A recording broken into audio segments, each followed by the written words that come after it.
Thank you. Welcome to the Centerville City Council meeting being held on May 17th at 7 p.m. Time right now is just a minute or two after 7. We welcome those that have joined us. We're excited for the events of the night, and we want to make sure that of any business that we conduct, that we can that we have a quorum to be able to do that. So let's start to my left, and we'll do a roll call vote with Councilwoman Hurst starting. Hurst present. Ince present. Meekum present. Ewan present. Summer Hayes present. Councilman McEwen, you still there? Yes, McEwen present. I guess it Thank did you. pull it off. So we have all 5 council members present, either by Zoom or in person. So we do have a quorum and we can proceed ahead. The first thing that we have is a legislative prayer or a thought by Councilman McEwen.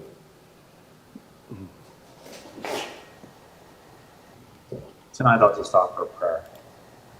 Father in heaven, we ask a blessing be upon these proceedings, that we will do the will of the people, that will be respectful and mindful of those who are less fortunate than ourselves. We are mindful of those around the world that are suffering strife and war and deprivation. We ask that guiding hand to be upon the leaders of the world to resolve these situations as soon as possible. In our sphere and in our element where we have responsibility, please bless us that we will be understanding and use our authority wisely on behalf of those whom we serve. And for this we pray in the name of thy Son, Jesus Christ. Amen. Amen. Thank you, Councilman. If you'd all rise with me and repeat the Pledge of Allegiance.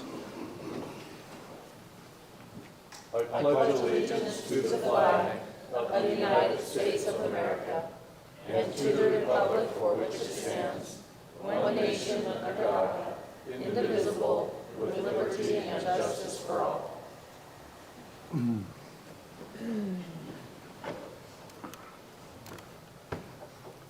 Next item is what we call the open session. This is an opportunity for anyone that is present or by Zoom to make a comment of things that might be on their mind. Try to keep your comments to a couple minutes or less, and introduce yourself and where you're from. There is no open session items, so anything that you're wanting to comment on, you would comment in this open session. So that is now open. You mean there's no public hearing? Public hearing, sorry, there's no public hearing items. So anything you want to comment on, you do it now, since we're not, nothing else will come up at a public hearing. Thank you. So that's open. Just introduce yourself and where you're from. Okay. Hi, my name is Laura Lee Dastrup, and first and foremost, thank you for allowing me to come tonight to discuss this issue that is very concerning to me. I'm a longtime resident of 23 years in Centerville, and we love living in this city and enjoy being next to the Freedom Hills Park. Recently, the disc golf course was redone in the Freedom Hills Park. To my knowledge, this was done with no input from homeowners, the public feedback, or disc golf course users. Hole number 3, 4, and 5, 7, and 8 are all starting and throwing directly from and in areas into the walking path.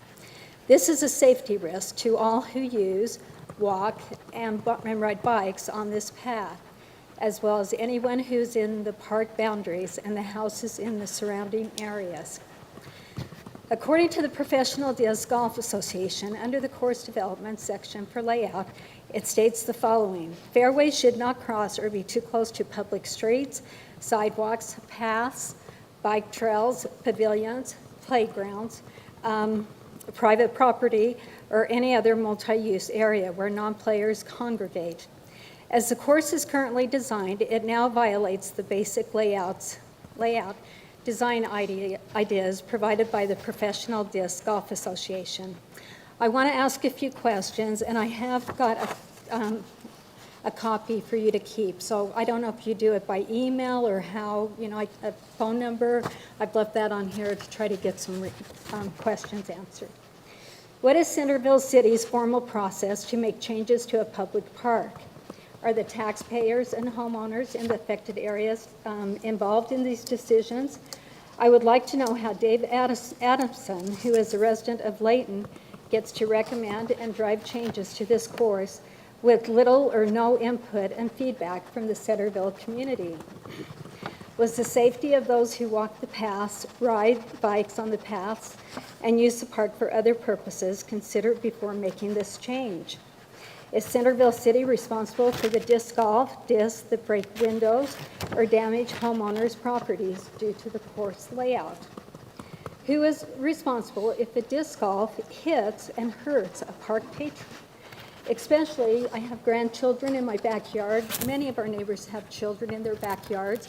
It's a real concern to us. So who is responsible? What was considered, another thing is, what was considered about people trespassing into private property to retrieve discs that go errant? This has happened several times under the new configuration, and as a homeowner, is not really acceptable. I would like everyone to know that in all the previous years in the courses, we've had, just a few discs come over. But there's been many times, I sit out in my yard a lot. We use our yard a lot. And I've had to go get discs and throw them out to, the people that are playing, trying to be respectful for them. But, are they being respectful when they come into our backyards and try to get these discs? Again, I'd like to ask the following 3 items of the city. Hole number 3 throws from the pavilion directly towards my home. Bruce Cox told me it is 18 feet from the path and that no disc would ever come into our yard. We've already had 2 come into our yard. We've had a neighbor get hit in the head from a golf disc. We've had people trying to get into our backyards. My kids, friends, and others have used the park for this disc golf, for several years. They love playing on it, and it's very enjoyable. I love watching the people use the park. The course before was a little bit challenging. I've talked to some of the disc players who said, we loved how it was. Why did they change it? We've called and complained. I know it's going to be hard to maybe go back and change all those golf disc holes, but I'm just really concerned. I've heard that they want to put nets up. That's going to detract from the park. It's going to cost money. I know kids are going to walk by and pull on them. They're going to have to redo those nets. Is it really a long-term viable solution? Another thing is, Bruce Cox told me once they were going to put trees out in the middle of the park so people had a few trees, so people had somewhere to sit instead of up on the berm where our homes are. And he's never done that. 3 years ago with the windstorm and knocked over a tree. He's never, the city has never replaced it. I've never complained. I'm not a complainer, but I am totally really concerned about this golf disc. Some of my neighbors couldn't come tonight. They're sick. They're out of town. But I know we have all made comments. We've come into the city. We've, tried to do as much as we can. But I don't want to keep any more of your time. I just want to thank you for your time and have a good evening. Mrs. Dastrup, thank you for coming. I know that's difficult for you to do. We will take these questions and we will get them answered. If we see it's necessary to hold a work session or something else, we will.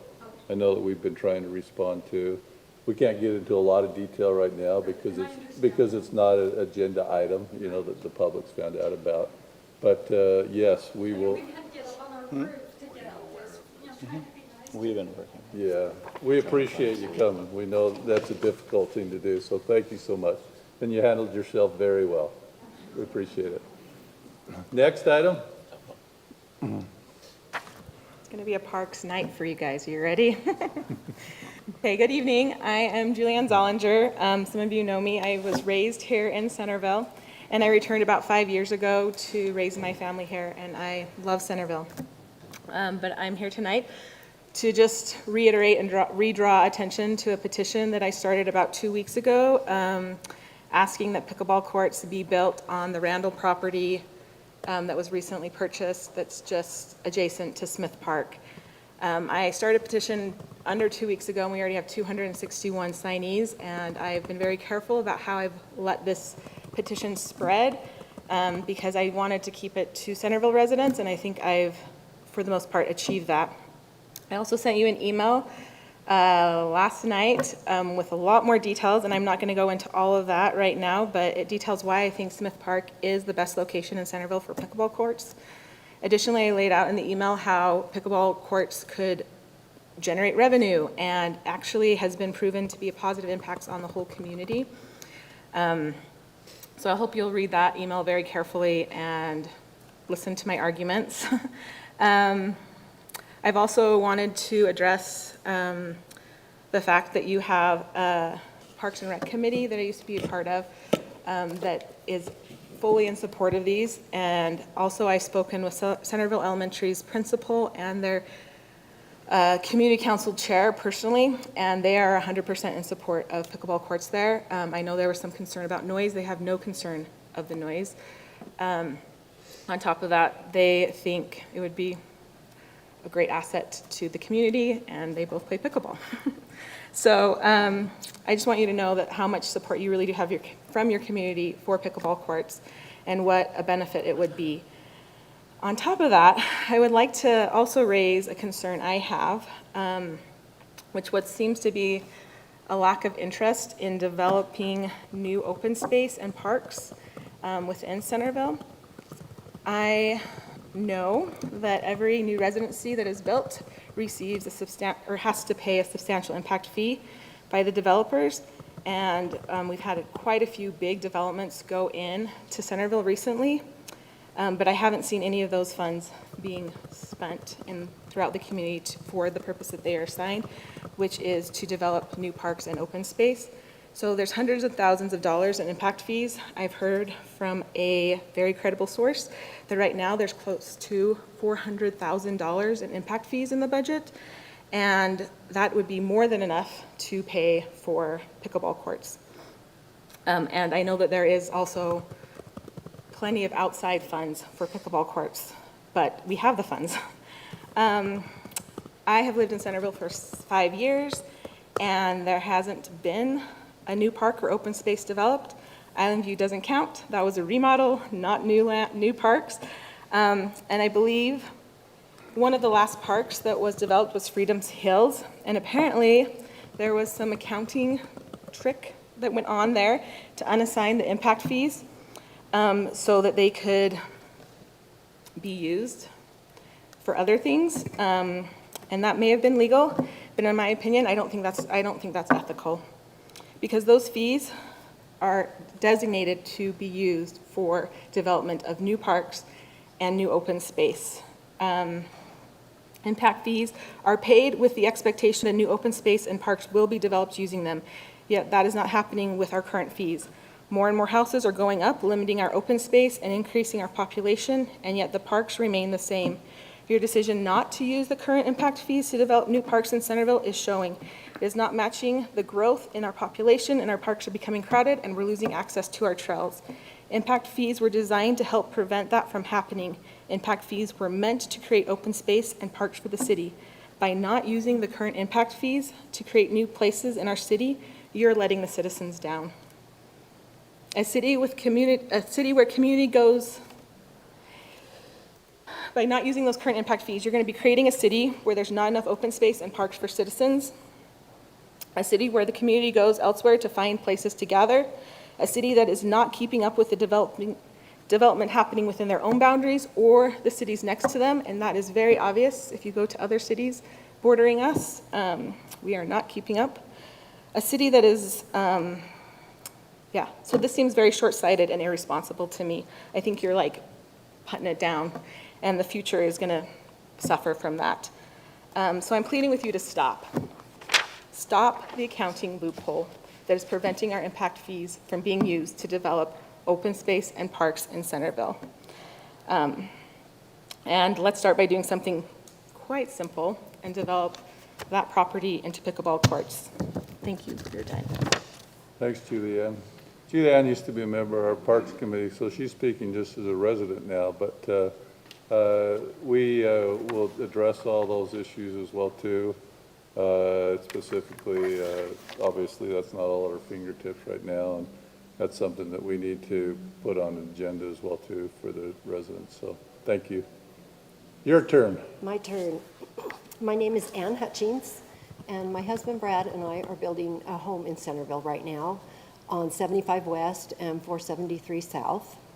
And in the process of building, we were pouring our sidewalk from our front door down to the sidewalk.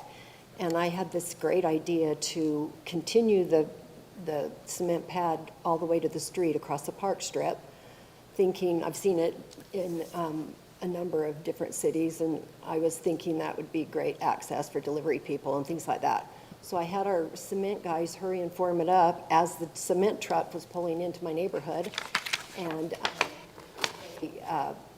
poured that piece also. And 2 weeks later, we received an email from the city that said we were in violation of a code. So I guess what I'm saying is it wasn't a great idea. But now that it's been done, I'm wondering if you can work with me on proposing a text amendment to that code, which was code 110202, that says you can't have permanent structures in the park strip like that. So what my proposal would be to just limit the size of the cement pad in the park strip, and then make it so that if anything happens with the city, and in a rare occasion that they have to get under there to fix utilities or anything like that, that it would be the owner's responsibility to replace it or remove it or whatever necessary so that they can get their work done. And then I wouldn't have to remove my piece of cement that I put in there.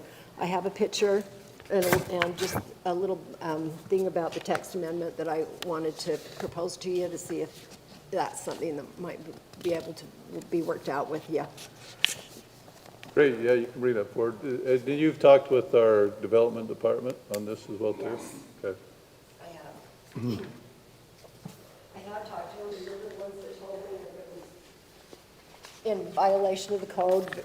They're very nice to work with. I haven't had a problem with any of them, and I'm not a troublemaker.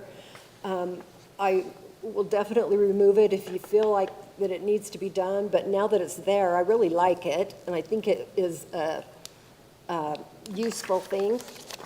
So I just wondered if that little bit of the text amendment would be able to be incorporated into that code. This is the piece in the park strip. Yeah, okay, that's it, already done, okay? Okay, That's that's all I have to something say. that would have to, probably goes through planning commission and council, but, Right. yeah. So, but thanks for bringing it up. And what's the process, the next process? Do I need to pursue it with the planning commission then? It's something that we discussed, planning commissions will be aware of it, and we'll talk about getting it on the agenda, that type of thing, and Right. what can be done. Okay, thank you. Yeah, and we have your information, Yes. so, thank you. And I just wanted to say thank you for your service. There's lots of people here that put in a lot of hours, so. Thanks, Ann, thank you. appreciate it. More?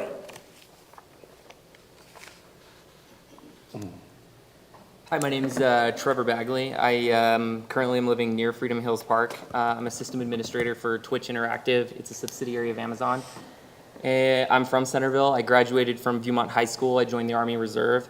And I was looking at some of your previous city council meetings and some of the agenda items, and I appreciate the city council's decision to make more density in housing units. At least that's what it appeared to me based on what I was reading, so I appreciate that. But that's not why I'm here today. Why I'm here today is I want to talk about motorsports enthusiasts and basically something that I want to express my opinion to the city council about. So there's been a lot of legislation that tries to limit motorsports activities and more harshly punish motorsports enthusiasts. For example, the Utah legislature recently passed legislation to make felony speeding at 105 miles an hour, which okay, I mean, I understand that. In southern Utah, they've been trying to make more strict restrictions on public land for dirt bikes and things like that. I ride these trails, and I have for a long time, up above, east of Centerville. And as soon as you get into Farmington, a lot of it becomes private land and a lot of the access points. There's warning signs that you'll be charged with a misdemeanor for up, between $500 and $1,500. I can't remember the exact numbers, but there's a lot of harsh language, and you're not even able to access some of the access points that connect into Centerville public trails. I'm lucky that at this point in my life, I can pay to go out to Miller Motorsports racetrack, but personally, I'm not, I have some ability to go do those sort of things, but I would like, I'm concerned about what direction Centerville wants to take and to make sure that motorsports enthusiasts still have access to trails, still have the ability to enjoy motorsports in Centerville.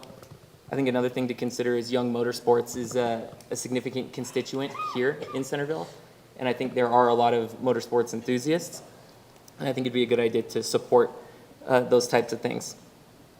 Another thing, I just have a general question. Where can I find out information about Bernard Creek development? Because in the last city council meeting that I was watching the recording for, there was a gentleman that mentioned he lived on Bernard Street and that he was concerned about Bernard developments, and he specifically voiced his concern about access to the mountain and how he was concerned about how I think his allusion was that motorsports and, and heavy equipment, I think was the wording he used, would, possibly, he would not be happy with that sort of thing. So I guess those are some of my questions to you generally is, are there considerations for motorsports enthusiasts and will access remain open? And that's all I have to say. Thank you, Trevor. Our Trails on the Hill, our Trails Committee have a lot of things ahead of them, but so it's interesting in the last few weeks how this has been coming up, various uses up there on our trails and what to do with them. As far as who you would go to, as far as access, Bernard Creek, somebody within the city, I don't know, our community development department, who's the best person do you think you should talk to about that? Probably just the Trails Committee. Yeah. So Maybe Bruce. Okay. Yeah.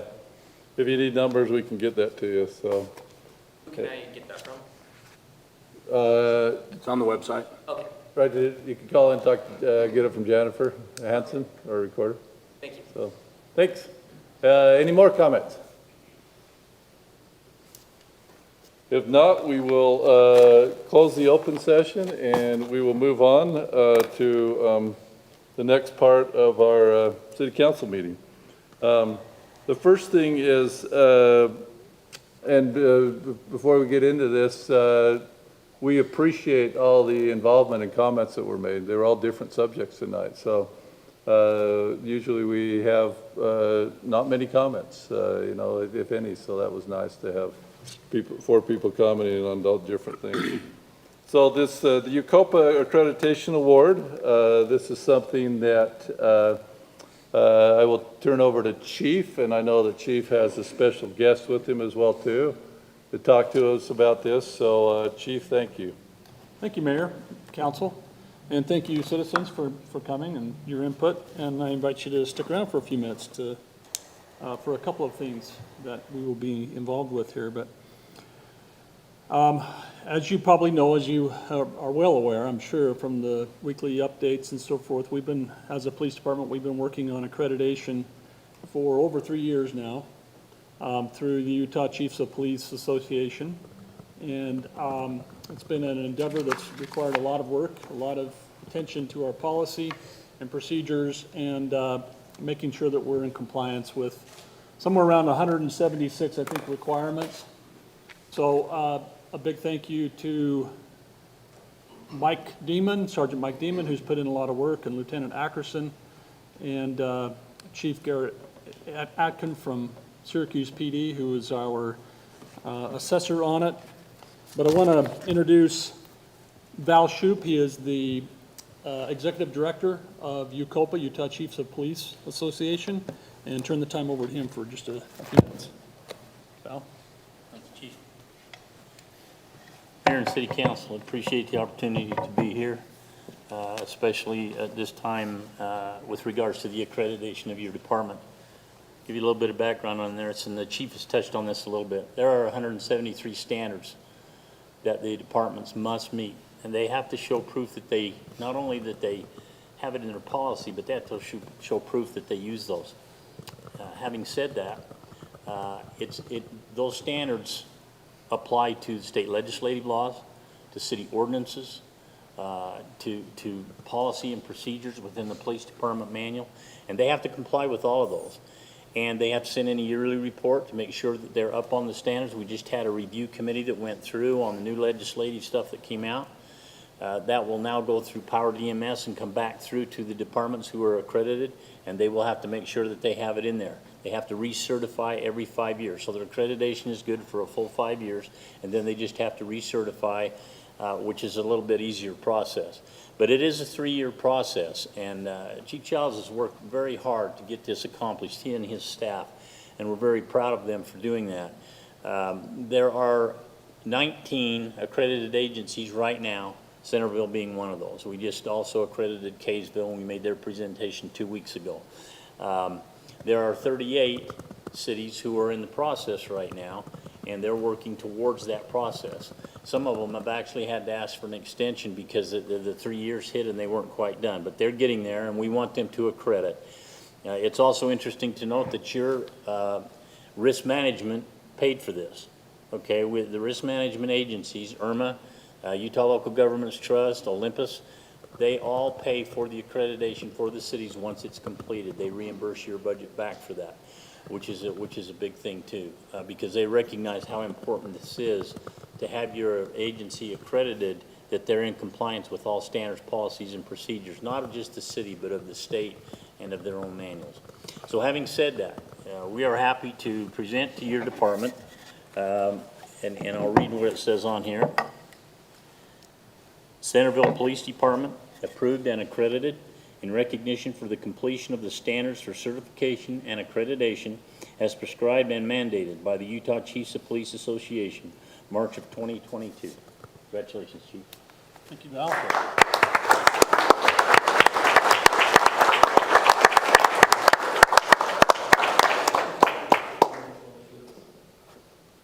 Thank you, Val, and Utah Chiefs of Police Association, and all those who worked so hard on this. It was quite a feat to go through this whole thing. So Did I hear right, Chief and Val, that we're one of only 19? right now, Wonderful, amazing. Thank you, Val, for the presentation. Thank you, Chief, and all our officers.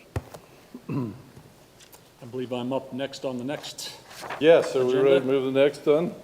The next item we're looking forward to as well too, and I'm just gonna let Chief get into it. Okay.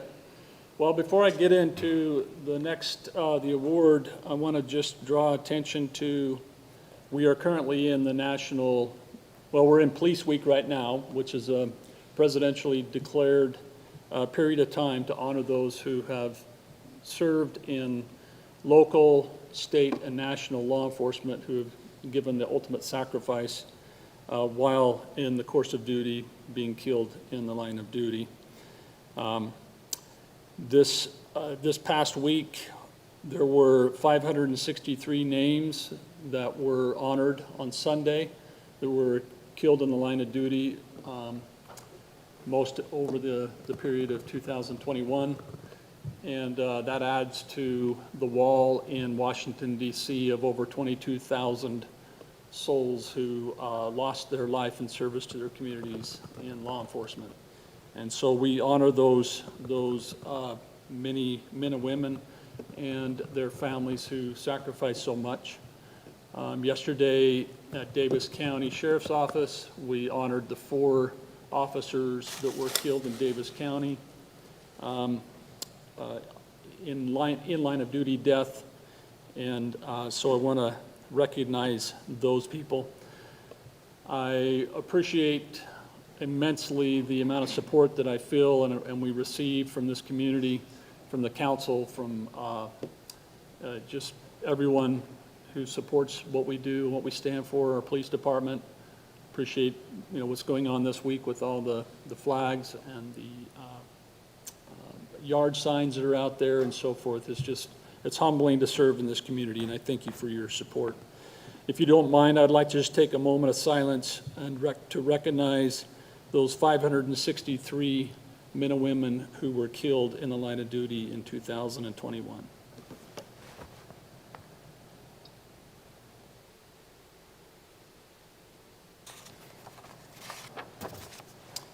Thank you. This next, what I'm here for is to make a presentation to Officer Alex Farnes. Maybe if I can invite her up here to be with me for just a moment. And I'll read from the backup material that I provided with the council in reference to this recognition. On March 21st of this year, a call came in regarding a high-speed wrong-way driver going southbound on I-15 towards Centerville in the northbound lanes. So when I say high speed, it was about 80 miles per hour. Officer Alex Farnes immediately responded to Parish Lane I-15 interchange and blocked traffic to prevent cars from getting onto I-15 northbound with her patrol car at the top of Parish Lane on-ramp. While she was outside the patrol car to direct traffic, she observed the wrong-way driver speeding up the on-ramp going the wrong direction towards her location. She immediately ran to her patrol car and drove toward the oncoming vehicle. This was knowing that there was a large number of people on the overpass itself and in danger.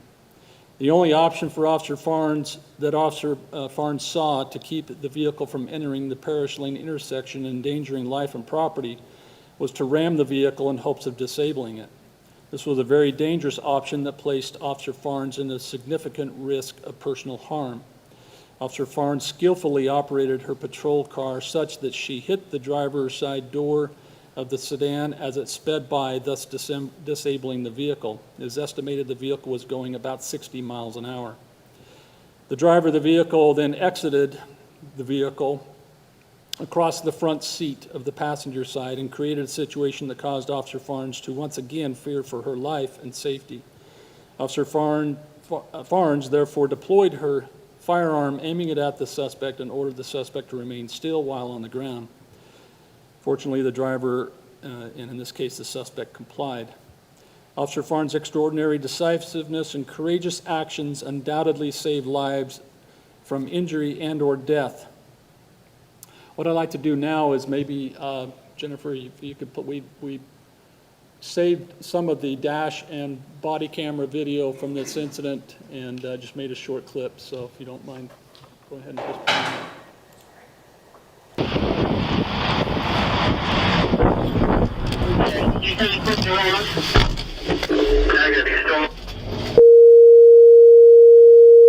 Have him. I'm on your 1020. Show me your hands! Get on the ground! Show me your hands! Don't move! Do not move! Do not move!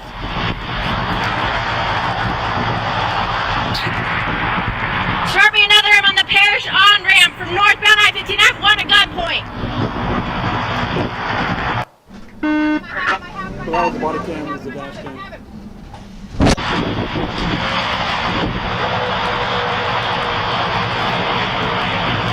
We obviously edited some of that after session time.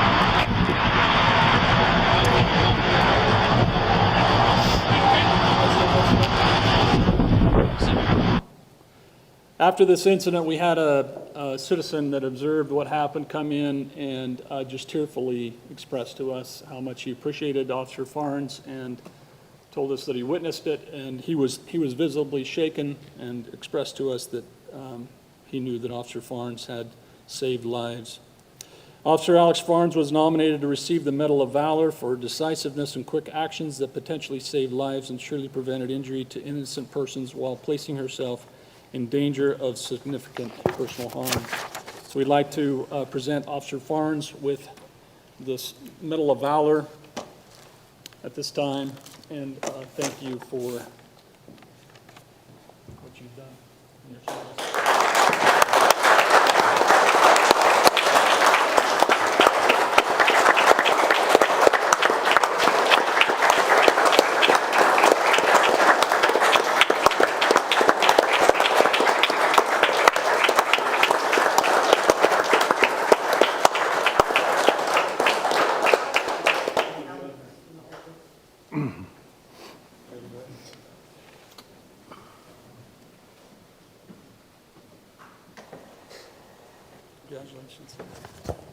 Thank you, Mayor and Council.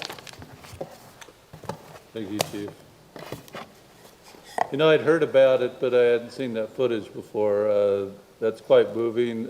Thank you, Officer Farnes. I see family here that was very emotional for them as well, too, and they're proud, very proud of you, and thank you for your service. So thank you for all coming for that presentation as well, too. Okay. Let's just close the meeting. There's nothing better to do. Thanks again. Okay, we must go on. Let's go to item number 3. We want to talk a little bit about flag etiquette. It's been discussed before. We'll have Mark come up and introduce it, of how to properly display flags, and we'll find out, as we learned last summer, many ways, and so we have an expert here. Mayor, Council, we've invited Devon Semper. I'm gonna screw it up. You guys make me nervous.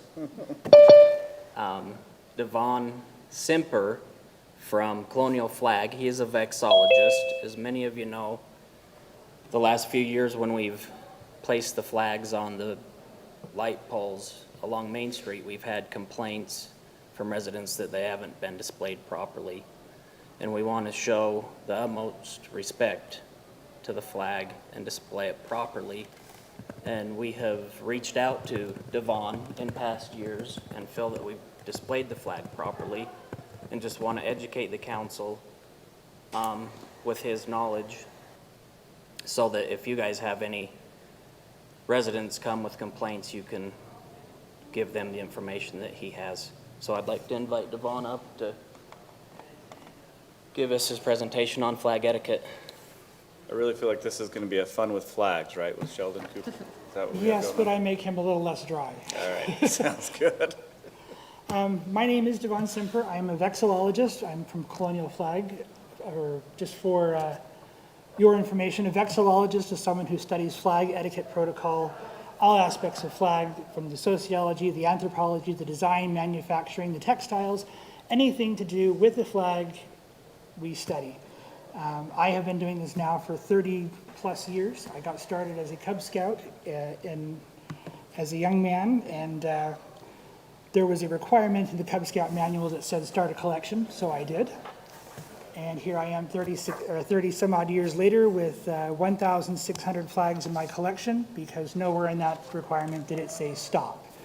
So I have now the largest collection west of the Mississippi. There's a couple of things before I get into the display part that it's really critical, and we'll hit the first slide.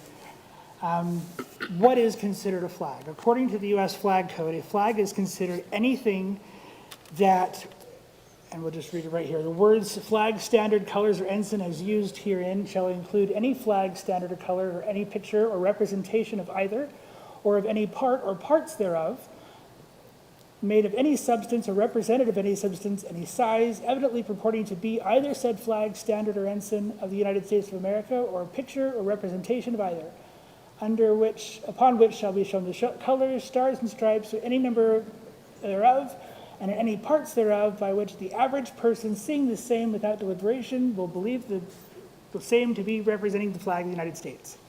That means everything from the beautiful flag behind you, to those itty-bitty flags that you see on your cupcakes at the 4th of July, to your socks and shoes that we also get to wear on the 4th of July. Technically, all of that falls under the U.S. Flag Code. And it's very important to understand that there are 3 different sets of rules that apply to the U.S. flag. Either when they might either inspire each other or be based on one another, but neither of those rules actually apply at the same time. You have a civilian set, which is governed by Title IV of the U.S. Code, chapter 1 through 10 of that section. It's also governed by Title 36 and Title 18. The second section that governs the U.S. flag is the military set. The military has their own set of rules. Each branch has their own rules, regulations, and requirements that go along with that. You want to hit our next slide. The Marines have their own set, the Army and Air Force and Space Force have their own set, and those rules do not apply in a civilian situation, which in working with the Centerville over the last few years, we've found that there is quite a bit of confusion in that area because display in one area doesn't necessarily work in another. So the third area we don't really touch on too much, that's the international flag rules and regulations, and that's a 1,900-page rule by the UN, and unless you really need some sleep, that's a good manual to read as well. If you have questions, give me a call. First of all, I'd like to get into a little bit of the history with flag etiquette. The original guidelines, although our flag is almost as old as our country is, the original guidelines weren't written until 1930 to 1935, and they were codified in 1942 and haven't been adjusted much since then.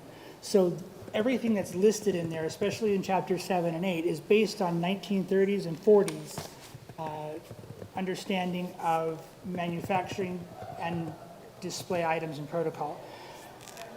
Moving forward to display and to where we end up with a lot of questions. The flag of the United States should always be displayed on its own right, meaning to the left of a viewer or to its own right. As the flag is here in the City Council chambers, the flag is on its own right, or if you look at the eagle at the top, it's always pointing to the right. It shouldn't be looking at any other flag when it's placed. If you have multiple flags together of varying heights, the U.S. flag would be in the center, the state would be on the left side, or the right side of the flag, and the city flag would be on the other side. Ideally, all flags should be on the same height of poles. They should all have very similar finials, and they should all be of equal size when they're all displayed together, either indoors or outdoors.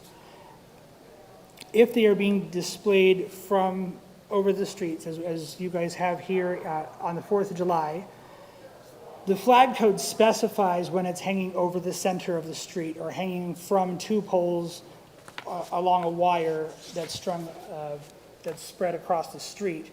In that situation, on a northwest or north-south street, the star field goes towards the east. On an east-west street, the star field would go towards the north.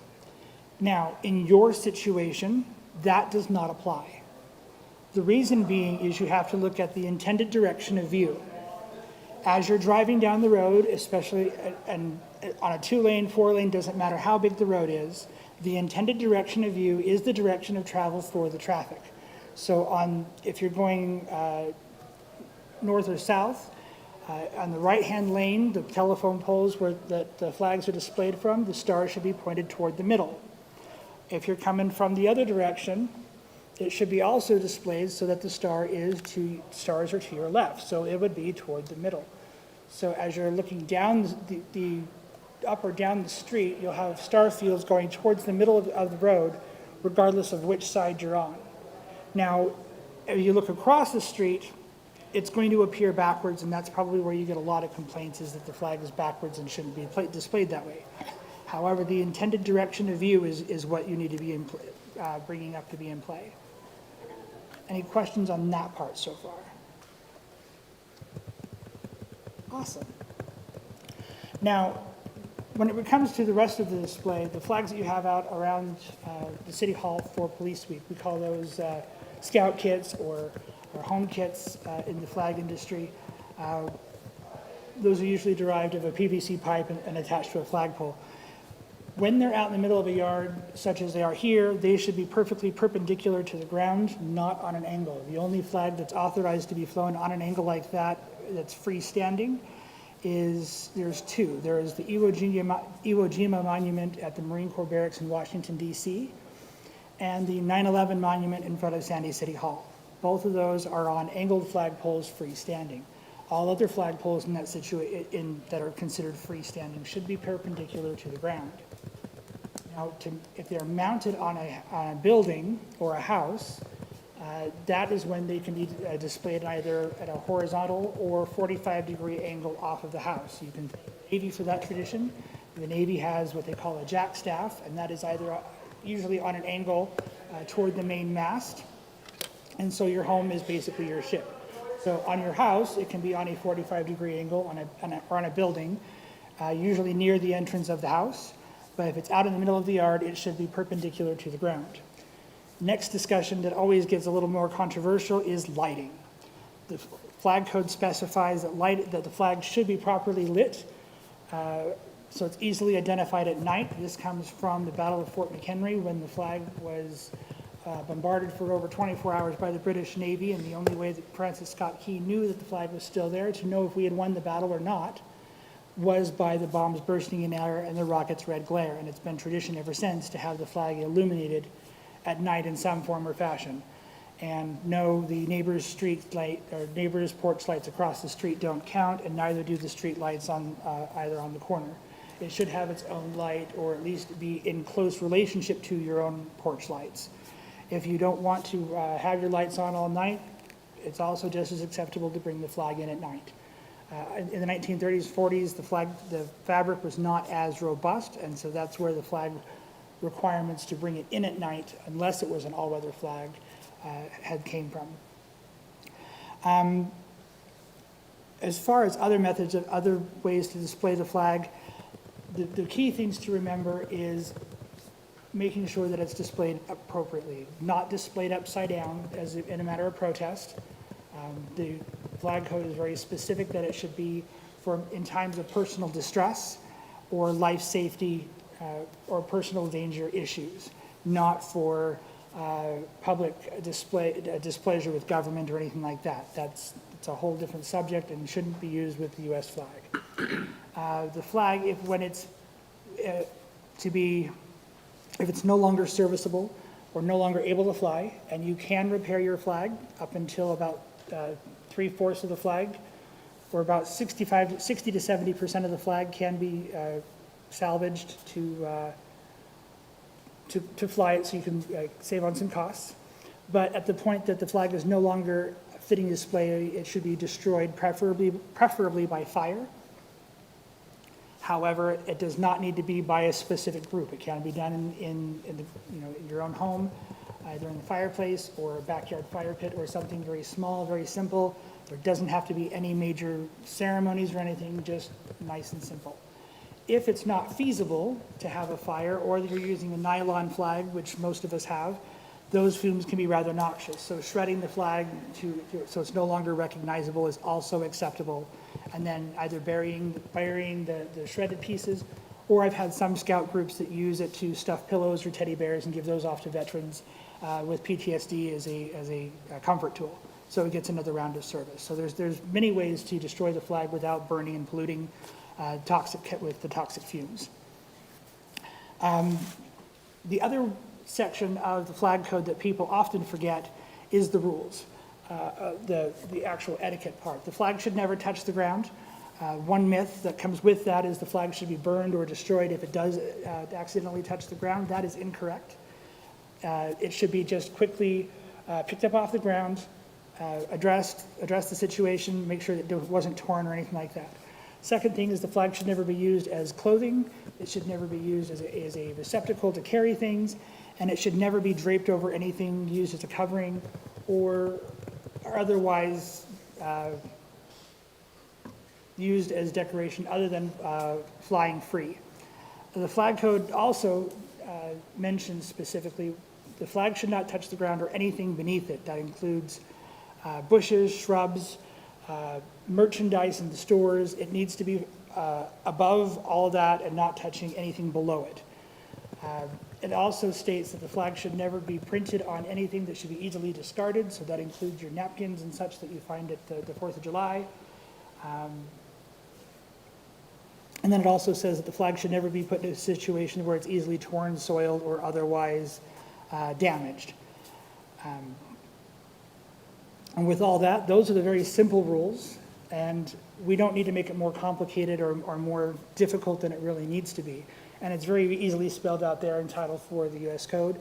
And if you have any questions, or if the citizens have any questions, they're welcome to call us at Colonial Flag. We'll be happy to answer those at any time. Any questions from the council, or that we can answer, that I can I got answer? one for you. Sure. Incredibly patriotic, and I love the Olympics. And I love it when the USA wins a gold medal. Draping it over them, is that proper or not really? That is incorrect. Dying a It little should never inside. be worn as clothing. Yeah, That- that's what that- I was getting from In that. fact, there are some countries that, that have rules so strict as to any disgrace of their national flag can result in imprisonment of up to 10 years. Saudi Arabia flag, if you disgrace that flag, can also result in the death penalty, because across that flag is mentioned the name of Allah, and disgracing the flag would also be heresy in that point. So while we have interesting rules that go along with it, the flag code does provide penalties for flag desecration, although they're very difficult to prosecute since Texas v. Johnson in 1986. But the United States is probably one of the only countries that actually gets away with draping it over their shoulders like that during the Olympics. But the national anthem with the flag being raised is all kosher and good, right? Yes, All right, that's perfect. that's considered Love that ceremony. that's considered an international situation, and so there's special rules for how they're laid out and all that, and that's part of that big book. Yeah. Anybody else? I would also say that Fort McHenry is an amazing place. Absolutely. If you ever have a chance to go there. I've gone there 3 or 4 times. It is, there's usually not that many people there. It's a really moving place with a movie that then they open up the screen and the flag's flying, and then you walk out amongst those bunkers where they were defending the fort from the British. I just get chills talking about it now. And when you brought that up, I just remembered the visits I had there. It's quite the movie place to really learn about and respect the flag. Absolutely. And Betsy Ross's home, too, in Philly. That's a neat powerful place. monument, and along with the Francis Scott Key monument as well. All those are very powerful. If you happen to be in the Sandy area, feel free to stop into Colonial Flag. You can see how we make them all. Most of our flags are made in-house. The U.S. flags we work with are our fellow flag makers back east in Annan and Eder. But a lot of the larger flags, such as your football field size flags, we make in-house at Colonial Flag. So those are 150 feet by 300 feet. So you're welcome to come down and check us out and see what's going on down there. So those halftime ceremonies you see at the Utah football games, and That's our, probably one those of are your our flags. flags, yep. And those are amazing. And they're usually made by hand, so. Yeah. All right, well, if there's no other questions, thank you very much for your time, and look forward to hearing from you later. Thanks, Ron, appreciate it. Thanks so much, Devon. That was very informative. Mark, thanks for getting Devon out to do that presentation. Okay, let's move to next item on the agenda. This is the fireworks restriction updates. So it's kind of a patriotic day. We've had the police and we've had about flags. Now we get our fire chief here as well too. So, Chief, you want to introduce yourself? Thanks, Mayor and Council. Obviously, Dane Stone, I'm the fire chief for South Davis Metro Fire. It's not as exciting to come and talk about the Medal of Valor, or I obviously love the flag ceremony or the information. That's really neat. Fireworks are very patriotic, and it's an interesting subject this time of year. I wish it was more exciting. I had some. It depends on what side of the fence you were on, if you like fireworks or not. And so I've sent the letter to Brant as far as the fireworks that go this year. Obviously, most everybody's aware that we're still in a significant drought. We've had some wet weather this spring, which has been nice for the growth of the grasses up on the east side. And it's really green right now, and it's about up to your waist or up to above your knee, depending on Mayor. It's probably a little bit lower on you. But come July and August, that'll be brown, I think. And so appreciate the support that we get from Centerville, but we've kept the fire restrictive line. My recommendation is that we maintain the same fireworks restriction line as we have in the past. It's identifiable for most citizens, and I think that it's easy for the police department to enforce that. So the other cities along the east side, as far as North Salt Lake and Bountiful, are maintaining theirs. Bountiful is going to come down to the Orchard Drive, which then will come into 4th East, and then we'll go up to the 7th East where, in Centerville. So looking at it, I don't think there's any historical issues that we could lower it or any reasons why to lower it where it's at. So any questions that I can answer or comments?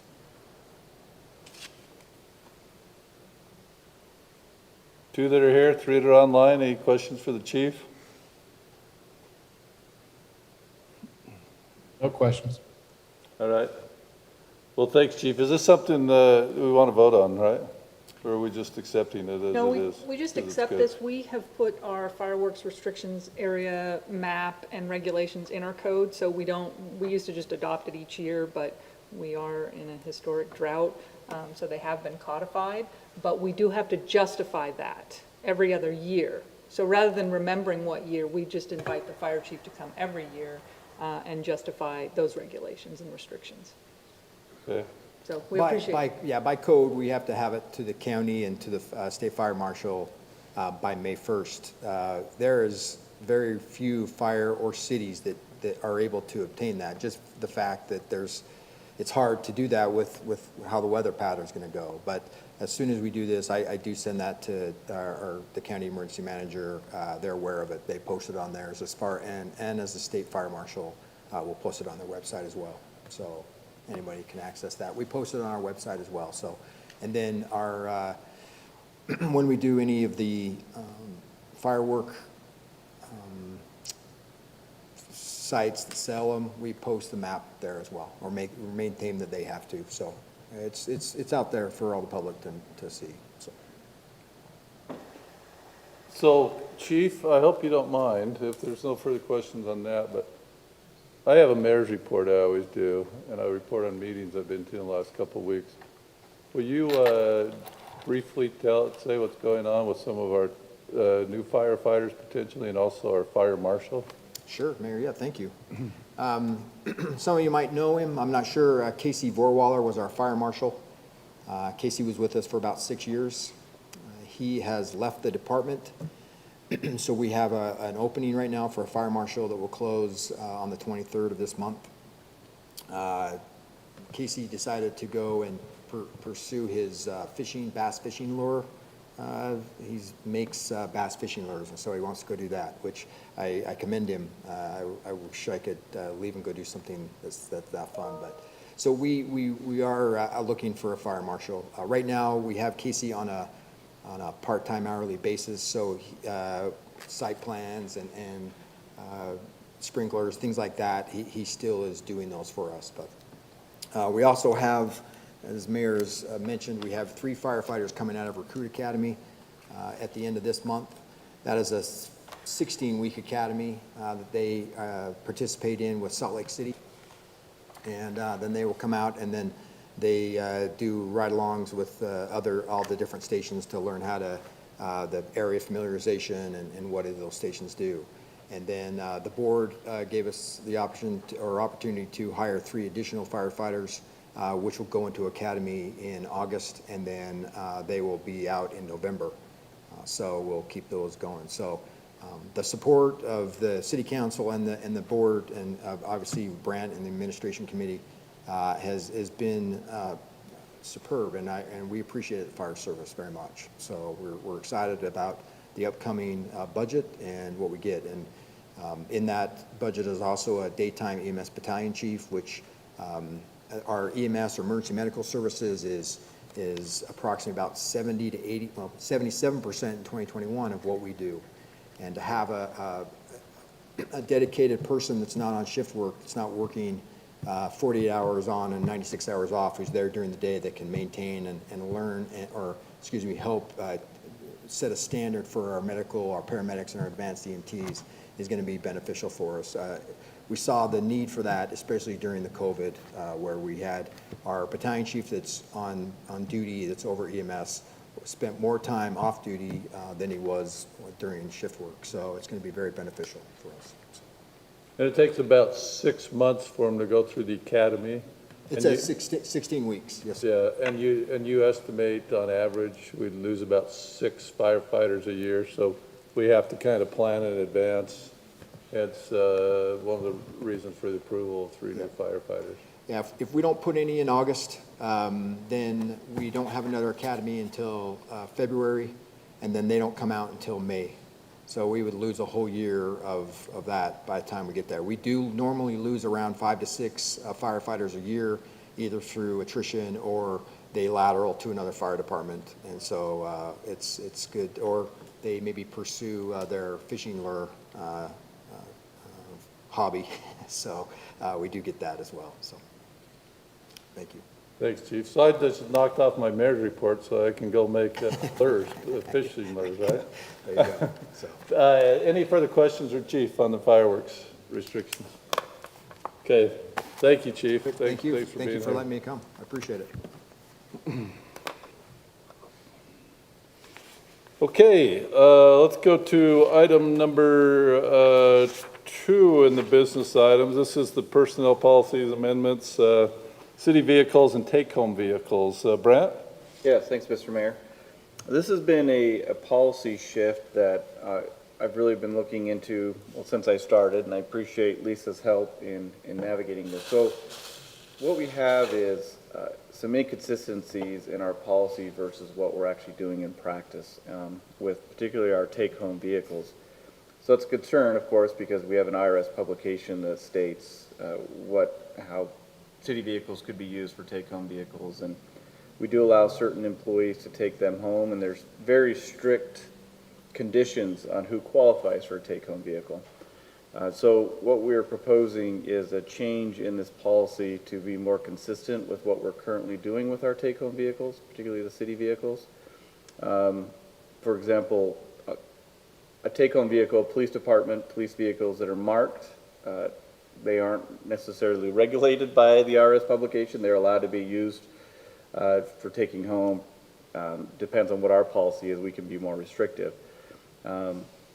On-call is another allowable use. So if you're actually really on-call, technically on-call for like the water department, and you're responding to calls if there are any call-outs, just because I may or may not come in 2 or 3 times a month does not technically make me an on-call employee, right? But there is a fringe benefit, is what we refer to it as, and it is a taxable fringe benefit, that if we do allow certain employees to take home a city vehicle, that we do need to recognize that value and tax the employee for that value. So there are differing ways of recognizing that value, that fringe benefit value that's taxed. And the easiest way is the commuter rule. And the commuter rule states that the value is $1.50 per way, or $3 round trip for the use of the city vehicle. So to help put it a little more plainly, that let's say there's 250 work days a year, and that vehicle is used to take home, that would be $750 a year would be the fringe benefit. So the employee doesn't pay the $750, they pay the taxable value of the $750. So what we have in the policy is listing those employees that are eligible, who are eligible for take-home vehicles. And of course, we go into a lot more specifics on the use of city vehicles as well. No family members can drive, no family members should ride, those types of criteria. And Lisa can get a little bit more into the specifics. So really what we're doing is trying to shift and amend our policy more consistent with what we're doing and be compliant with the IRS regulations. Lisa, do you have anything else to add to that? I know a little bit more as far as the city stuff. I appreciate that summary, and also appreciate the city manager bringing this up. I added in the packet the state auditor alert from 2017, so we have known about this, and I think this is good to bring our policy in line with our practice. And once we realized that the fringe benefit was only taxes on $750, we stopped trying to put these vehicle uses into the IRS regs to get them, in a non-tax status. But I think this is a good way to do it, and we just took the opportunity as well to do some comprehensive edits. I looked at a number of vehicle policies from some cities a little bit larger than Centerville and the county.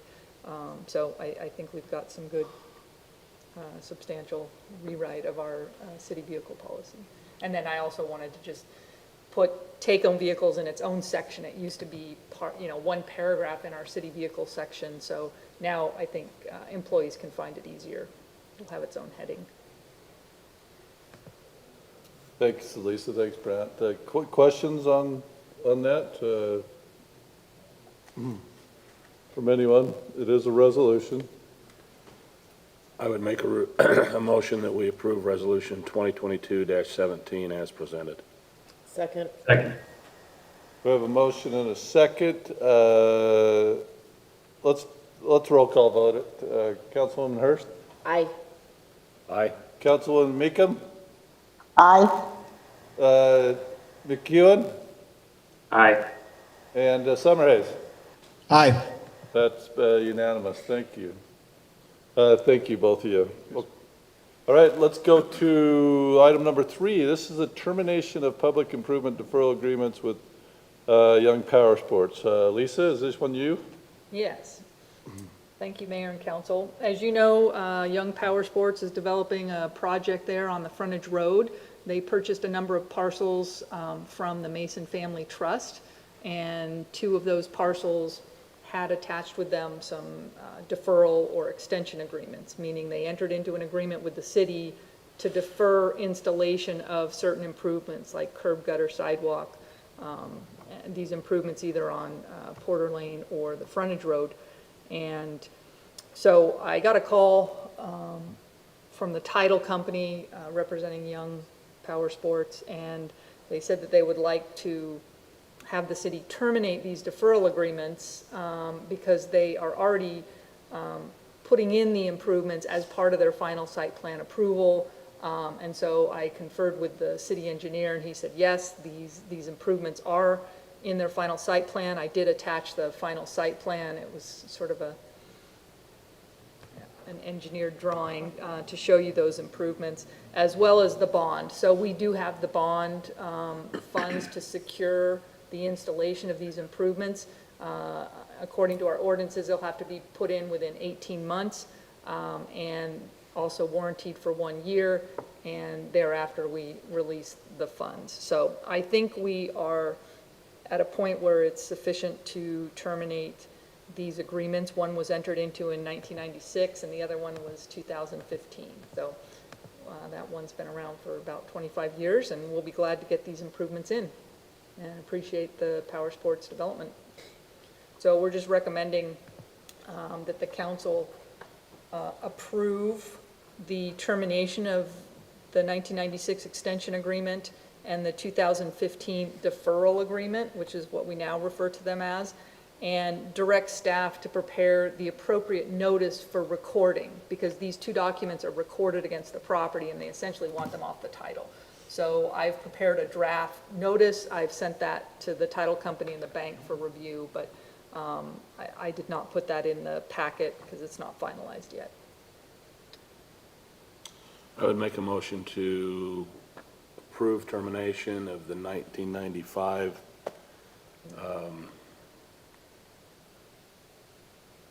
wasn't a deferral agreement. 96 extension agreement. 1996 extension on the improvements and the 2015 deferral agreement on the property at 461 South, 800 West. Second. We have a motion and a second. Further discussion? Are you going to also direct staff, Bill, as part of your just in the recommendation, it says to direct staff to prepare the appropriate notice of termination for recording? Yes, I would add that to my proposal. Second, still I'm good? still seconding that. All right, thank you, Councilwoman Summerhays. All right, let's vote. McEwen? Aye. Meekum? Aye. Summerhays? Aye. Hurst? Aye. That's unanimous. Thank you. And thanks again, Lisa, for presenting that. Okay, let's go to minutes. Can I ask Lisa a question? Yes, you may. Does this mean that that whole area down there will have curb and gutter all the way around? I mean, that's essentially what we're talking about, right? Yes, I think they're putting in those improvements around the corner. In looking at the drawings, I'm not certain how far up Porter Lane they're going, because there's another drive approach, but it looks like they'll be completing that corner. Will that be putting pressure on anybody else that has a deferral agreement going up Porter Lane? Well, that's a good point, that perhaps we should look at some of those, but I don't believe that there are others. So this Okay. is just triggered because they're redeveloping. Sure, no, it makes sense. Yeah. I just was curious. And I just want to say, thanks to Mike Smith, we actually had him, I think we have 49 deferral agreements, and he has placed all of our deferral agreements on our interactive zoning map. So every time we have a meeting with somebody, or if you want to look up a property, all of our deferral agreements are on our interactive map, and they're color-coded, depending on, are these for sidewalks, are these for street improvements? So you could play around with that. I think it's a really good addition that we have. So while you're going on to other items, I can just look on the map and see if there's other improvements. But it's not a bad idea, to just call on them. But I think this one was under such time pressure. We're not really planning, because it's a private improvement project, so we're not planning on doing those all together. If it was a city project, we would call on additional ones, but it's a good idea, good point. Thank you, Lisa. All right, let's go to the minutes. This is the minutes, review and approval of the May 3rd, 2022 work session and the May 3rd, 2022 city council minutes. Is there any things in looking over the minutes that you would recommend changes on? Yes. Okay. This is in the city council minutes, not the work session, page 4, line 53. It starts on line 52. Councilmember Hurst said her concerns are related to adding another paid holiday. She suggested offering a floating personal preference day. I think the main point of my suggestion was perhaps changing the day after Thanksgiving to annual leave for employees.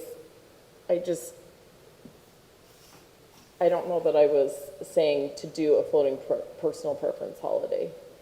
I think you made it as an option. If I recall, it was similar to what you have seen, or an option. I don't think you were suggesting it. I wasn't suggesting we have a floating holiday, because then you would be required to keep the office open. I was saying close the office on Juneteenth and the day after Thanksgiving. And they use annual leave on that day. Yeah. Yes, that's how I recall. What it That looks like clear? in the minutes, I don't know. Let's pull up the minutes really. Are you pulling it up to get clarity, Jennifer? Yeah, so you Is that what you're said doing? page 4, line Page 4, line, what was it? 2, Councilwoman? 53, Line 53, page 4. adding another paid holiday, suggested offering a floating personal preference day. So what would your recommended change be? Just to say that I suggested using annual leave for the day after. Okay. Got it.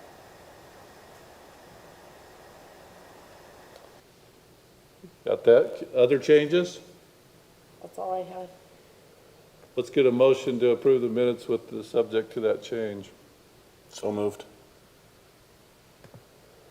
Second? There's a second. I think it was McEwen.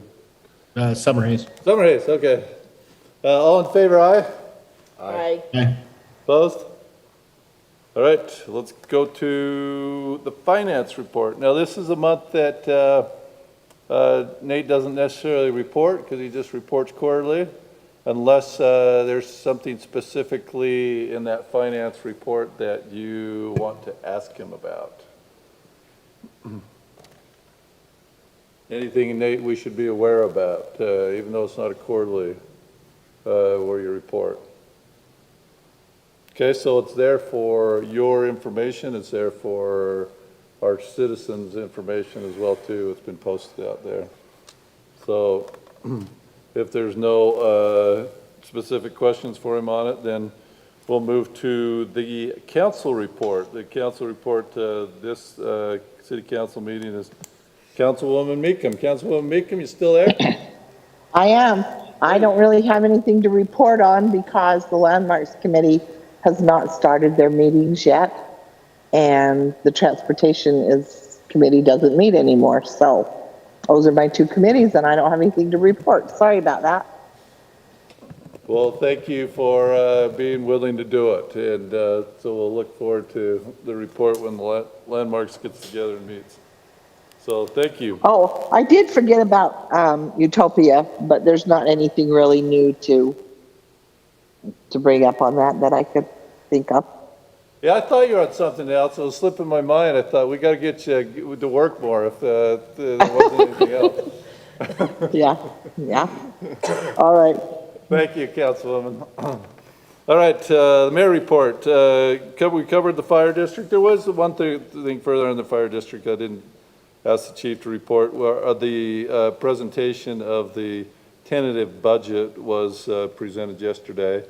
That tentative budget is put together in conjunction with Jessica Hardy, their internal accountant, and also an administrative committee, which is made up of the 5 city managers. And so our old Brand is one of those city managers, and usually the chair of that administrative committee for that year is the corresponding city manager to the chair of the fire commissioners, and the chair this year is Mayor Romney from West Bountiful. So Dwayne Huffman presented that as well too, and we approved the tentative budget. We'll go through a similar process to us where they'll have a public hearing on it and that type of thing. So, so that's one thing. Next thing would be 4th of July, a meeting with the chairs later this week to see if things are pulling together. I met internally with staff yesterday with Brent and Bryce. That the 4th of July celebration is a celebration on the 2nd of July in the park. There is Rotary is doing their fun run. They were given the choice of the morning of the 2nd or the morning of the 4th. They're doing it the morning of the 4th. And then there is a parade. The parade will be back also on the 4th, and those applications have gone out for all entries to the parade. Staff is over that, specifically Bryce in particular. And then the 4th of July has their committees with the quilt show, and they've secured the band and trying to secure fireworks down. So we next meeting, hopefully we'll have really specifics narrowed down as well too. The next thing is the tree board, which Councilman Ince is our liaison over. They did a little thing in the schools, and since he wasn't reporting tonight, then I'll steal his report a little bit. They did a little thing in the schools where they had the elementary school kids draw trees and everything, got them involved that way, and they had over 300 participants, and the tree board members, and what was it, Bill? The youth council, I think, kind of judged the reports, and they had kind of a winner that came out of it. Any other thoughts on that? No, I was at a conflict. I was not able to attend that day. Yeah, And we actually displayed them here at City Hall for a brief time. So they're hanging on that wall where that map was, and it was really great to have the children's art at City Hall, which we're going to try and do more often. That's awesome. Yeah, it was up there for a while, and it was a week ago Monday that the three board members and I was invited, and we came and gave her a little certificate, and brought her whole family of 7 people, and they were just thrilled, and it was a very creative way that the tree board had to get our elementary school children involved. So that was a neat activity as well too. They spent a lot of time and effort trying to come up with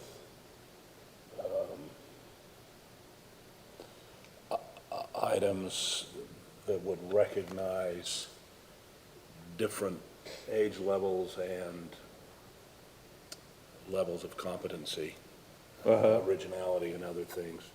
They spend a lot of time and effort on it. Yeah, neat activity.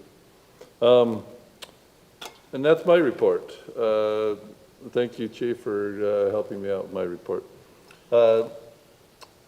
Next is the city manager report. Brent. Yes, Mr. Mayor, thank you. I just have two items. Just a reminder that we're going to have the open house on June 7th, 3 weeks away. That work session between 5:30 and 7 will be inviting the community to come out to discuss the property tax increase as well as the water rate increase. So Nate and Bryce are finalizing those marketing materials, so to say, to get that, and we'll get that out before the end of the week. But I think that'll be a great opportunity to have those informal conversations with our residents about the needs of the community. And second, the mayor and I met with the county to discuss the community reinvestment area of young power sports to gauge their interest in participating in this increment, and they are full support. I think it was great. There was no hesitation from the county to support the 15-year 50% property tax, as from their end, the 5% sales or the 5-year sales tax does not impact them, but they were in full support of the 50% of the increment. So great support from the county. So Rob Sant and I from Lewis Young, and we'll continue to meet with all the other entities such as the school district, mosquito abatement, South Davis Fire. We have meetings scheduled, and so we'll be just trying to get participation from other entities.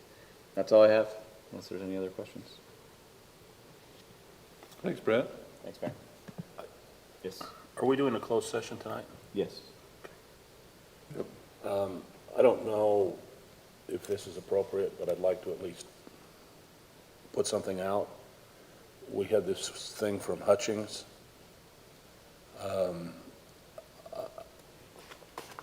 I at least would like to go on record to the Planning Commission that I think in situations like this where your front door is not proximate to your driveway, this kind of an allowance is extremely appropriate. And just in response to that, it may or may not go to the Planning Commission. If it's a municipal code amendment, it would come directly to the council. But my suggestion is to have the property owner submit a code, it may be both, zoning code and municipal code text amendment, and the city, staff can respond to that. But I appreciate the input. So if that is your suggestion, who is reaching out to the resident? I can let her know. Is that helpful, Councilman? I think, most people access the street from their driveway, but it's, a fairly small number have front doors that hit the street different from where their driveway is. And I think this is just very pedestrian friendly. Bill, I would agree with you with the caveat that Ann even said that the owner take responsibility. I mean, one of the biggest issues in the past was Public Works being concerned with trying to replace the concrete if they had to. And in this case, she's already offered up to provide the provision that the homeowner is responsible for replacing that. So I think it's very reasonable. Great. Thank you. In regards to the other three, since you brought it up, then I'll talk with Brent, and we'll Trevor's some information he wanted. Jennifer's going to get to him, but we'll talk about the other two issues as well too. Probably look to see if we get them on an agenda or not. So, do we have any more information on what's going on with this road being cut up on the east side? It was included in the weekly update. It's a county issue. They don't need a permit for what they're doing. The manure on the trail is a violation. They're working with the property owner.